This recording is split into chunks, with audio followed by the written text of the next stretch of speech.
नवरात्रि की शुभकामना। इस प्रेस वार्ता में हार्दिक अभिनंदन, स्वागत। मंच पर पार्टी के माननीय प्रदेश अध्यक्ष, इस राज्य के प्रथम मुख्यमंत्री, जन जन के नेता श्रीमान बाबूलाल मरांडी जी विराजमान है। मैं इस प्रेस वार्ता में उनका स्वागत करता हूँ, अभिनंदन करता हूँ। साथ ही साथ उनकी माइयों, हमारे प्रदेश के प्रवक्ता श्री अजय शाह जी उपस्थित हैं, मैं उनका भी स्वागत करता हूँ। आज के संदर्भ में माननीय प्रदेश अध्यक्ष जी से आग्रह करता हूँ कि आप सबके बीच अपनी बातों को रखें।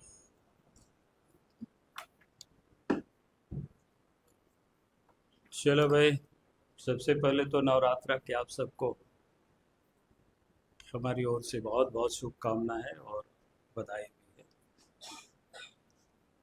आप सब लोगों के जीवन में सुख, समृद्धि और मजबूती आवे।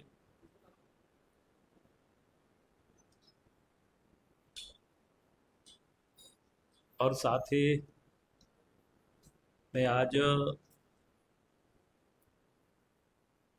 एक प्रकार से कल 2 अक्टूबर को परिवर्तन यात्रा का समारोह कल हजारीबाग में हुआ और देश के प्रधानमंत्री आदरणीय नरेंद्र मोदी जी शामिल रहे।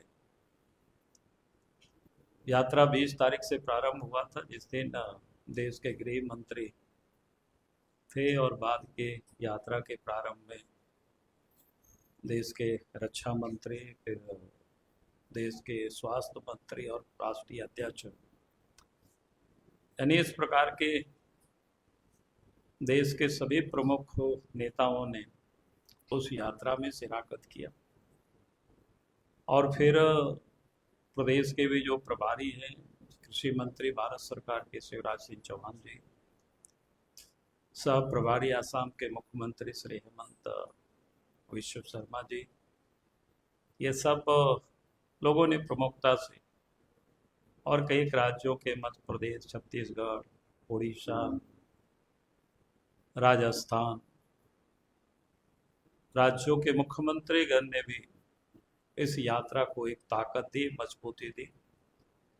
मैं उन सबको भी, और खास करके आप सब लोगों ने भी काफ़ी स्थान दिया अपने अपने चैनलों में, आप सबको भी बहुत बहुत बधाई, बहुत बहुत शुभकामनाएं, बहुत बहुत धन्यवाद।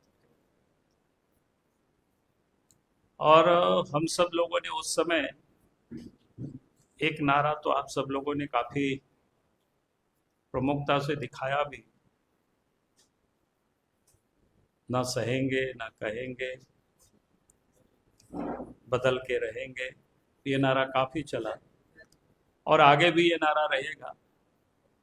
लेकिन उसके साथ जो दूसरा एक नारा था वो थोड़ा सा लगता है कि आप लोगों से भी ओझल रहा, बहुत अधिक ये नहीं रहा। तो नारा था हेमंत सोरेन जवाब दो और 5 साल का हिसाब दो। चूंकि अब 5 साल पूरा हो रहा है, चुनाव के मैदान में हम सब लोग जाएंगे, और 5 साल के हिसाब की जब मैं बात करता हूं तो निश्चित रूप से मैं उन बातों को यहाँ याद कराना चाहूंगा। कई एक ऐसे तो कई एक मुद्दों पर हमने राज्य सरकार को पत्र लिखते रहा हूँ, लेकिन कुछ महत्वपूर्ण पत्र है और घटनाक्रम है, इसलिए उसका मैं उल्लेख करना चाहूंगा। एक तो आप सब लोगों के संज्ञान में है पत्थर चोरी का मामला। उस साहेबगंज में इलीगल तरीके से पत्थर का उत्खनन होते रहा, इलीगल ढुलाई भी होते रहा, इलीगल घाटों से भी ढुलाई होते रहा। समय छोड़ करके कुछ समय पर भी, अर्थात रात में जहाँ ट्रांसपोर्टिंग करना अलाउ नहीं था पानी की जहाज से, वहाँ रात में भी चलता था। और हमारे पास जो सूचना थी कि कभी भी वो दुर्घटनाग्रस्त हो सकता है, और इसको लेकर के मैंने राज्य सरकार को, राज्य के मुख्यमंत्री को पत्र लिखा। लेकिन राज्य के मुख्यमंत्री ने उस पत्र का संज्ञान तो लिया ही नहीं, लेकिन एक्नॉलेजमेंट तक हमें नहीं दिया। और पत्र लिखने के बाद 1 सवा साल के बाद घटना यानी दुर्घटना हो गई। पूरे मामला आप सब लोगों के संज्ञान में है। उसके बाद फिर जांच हुआ तो पता चला कि हजारों करोड़ की घोटाला उस साहेबगंज में पत्थर खदानों पर हुई, इलीगल। अभी भी जांच चल रहा है, कई लोगों के ऊपर केस है।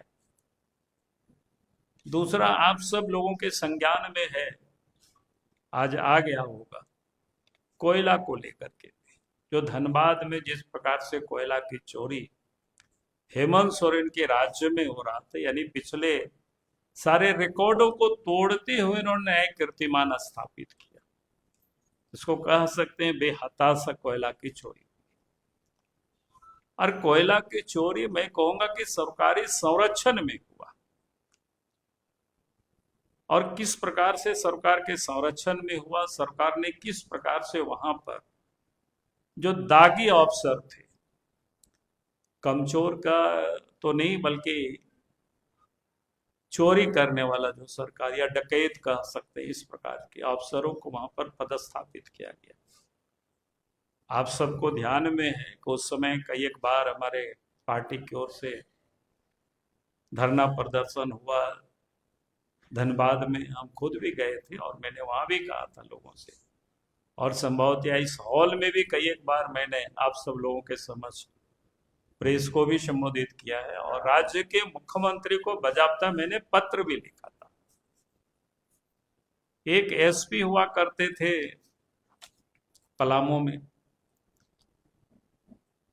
और पलामू में जब वो एसपी हुआ करते थे, वहां एक बड़ा ऐसा घटना जो हृदय विदारक दर्दनाक घटना।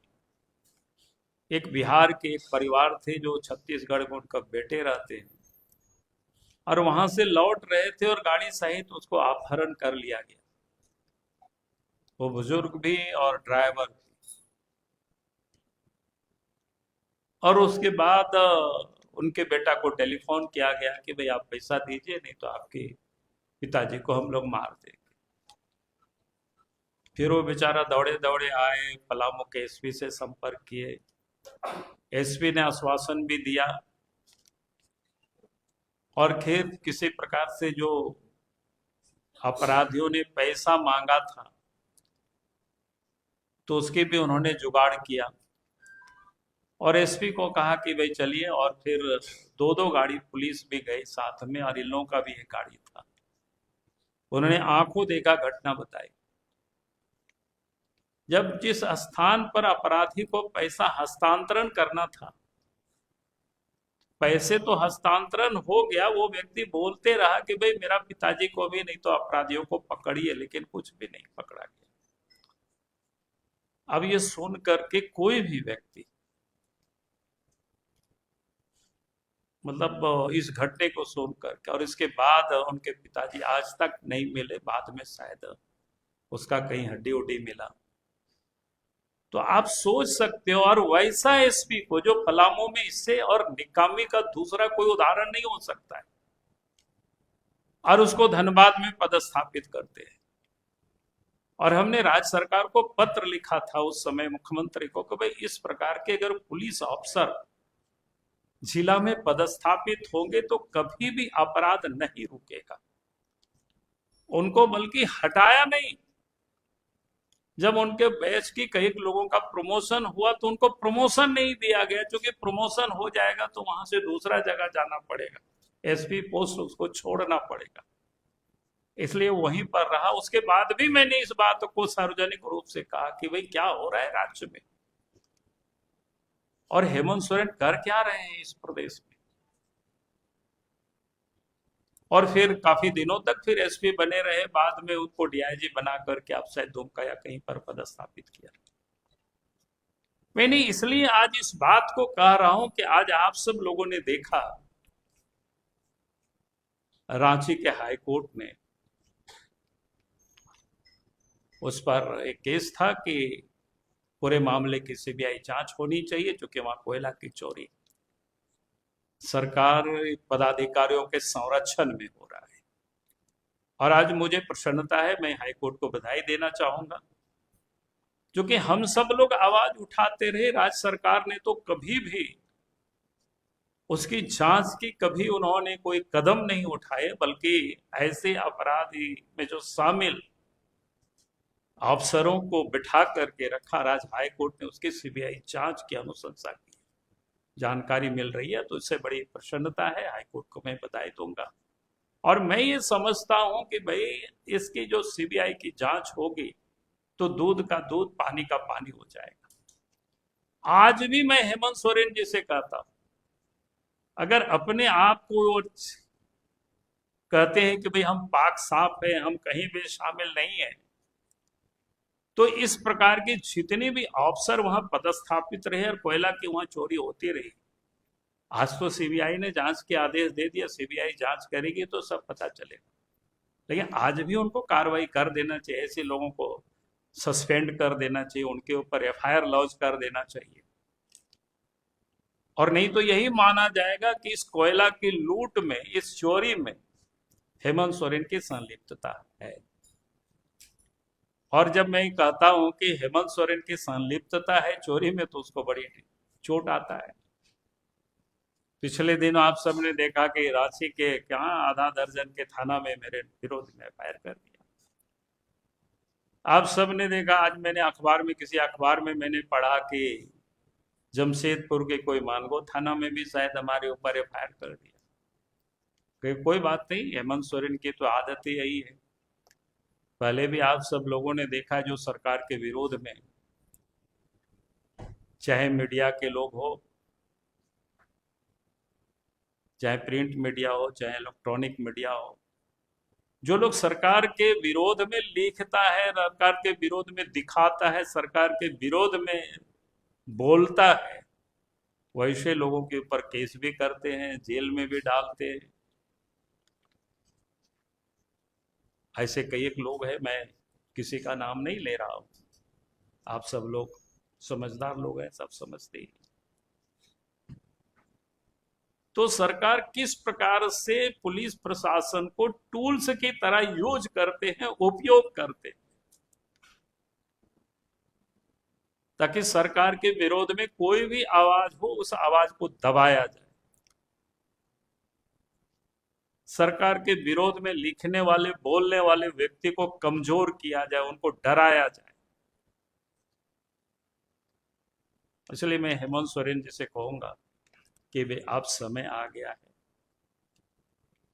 आप तो जवाब देना होगा हेमंत सोरेन जी को, और 5 साल का हिसाब देना होगा। जितना आपने लूटा है उसको पाई पाई करके उसको वसूला जाएगा। भला इसमें है, अब इस प्रकार की जितनी भी गड़बड़ी हुई है, जितने भी ये सारे पत्र को मैंने लिखा है, अगर आप उस पर जांच करेंगे तो मैं समझता हूं कि आज भी राज्य की जनता को लगेगा कि हाँ, वास्तव में ये ईमानदारी से काम कर रहे हैं।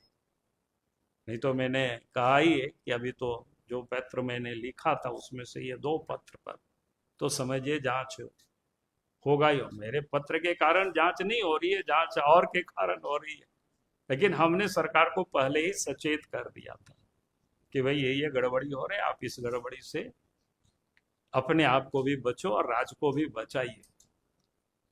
लेकिन अगर आप राज्य को नहीं बचाएंगे तो अपने आप को भी उस आग में जल जाइएगा, आपको कोई फिर बचा नहीं सकता है। बहुत बहुत धन्यवाद। समाज का एक तबका ये कहता है कि जो मामले सीबीआई के पास जाते हैं उसमें हम जो खींचते हैं, कि जो फलाफल होना चाहिए वो होता नहीं है, तो अफवाह है, सफलता सीबीआई को मिली।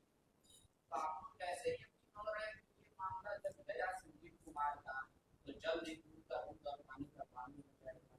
मुझे यकीन है जल्दी होगा। अब जितना भी समय लगे, फिर जांच में जो समय लगता है वो तो लगेगा ही।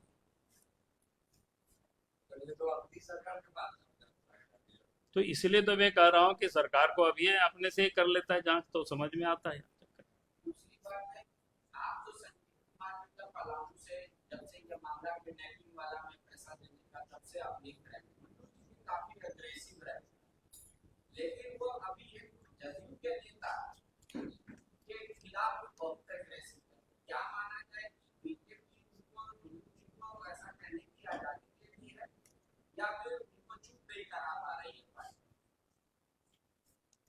वो हमारा पार्टी का मामला है, उसे बात कर लेंगे। जिस बात के गठबंधन